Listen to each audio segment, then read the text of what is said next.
नमस्कार students corner या YouTube चॅनलवर सर्वांचं हार्दिक स्वागत। महाज्योती मोफत टॅबची साधारणतः लक्षात घ्या की 3500 विद्यार्थ्यांची पात्र यादी प्रसिद्ध करण्यात आली। दरवर्षीप्रमाणे अपात्र यादी म्हणजे तुमचा जर का रिजेक्ट झाला तर ही यादी प्रसिद्ध केली जाते, परंतु अजून महाज्योती मोफत टॅबची जी पोर्टल आहे किंवा वेबसाईट आहे तर या ठिकाणी कोणतीच लिंक किंवा कोणतीच शीट देण्यात आली नाही आहे। त्यामुळे यावर्षीची जी महाज्योती जी टॅब योजना आहे तर चांगलीच रखडलेली आहे।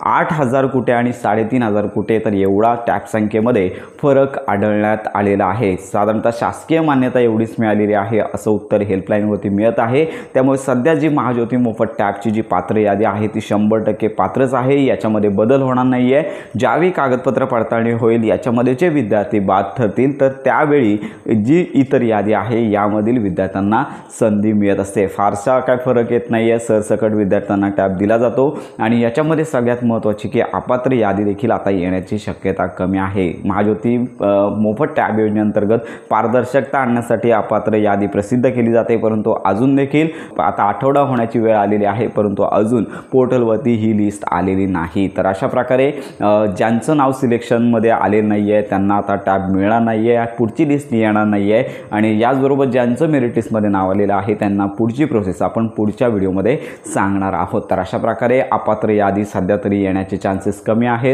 दरवर्षी अपात्र यादी प्रसिद्ध केली जाते। तुमचा जर का रिजेक्ट झाला याचं डिटेल डिस्क्रिप्शन तुमच्या नावासमोर दिलेलं असतं, परंतु अजून यादी आलेली नाही। त्यामुळे यावर्षीची यादी येण्याची शक्यता कमी आहे। तर अशा प्रकारे महाज्योती मोफत टॅब योजनेसंदर्भात जे विद्यार्थी पात्र आहेत त्यांना पुढची प्रोसेस काय आहे लवकरच माहितीपर व्हिडिओ आपल्या चॅनलवरती अपडेट केला जाईल। तर महाज्योती टॅब योजनेसंदर्भात खात्रीशीर माहितीसाठी आपल्या चॅनलच्या कनेक्ट राहा।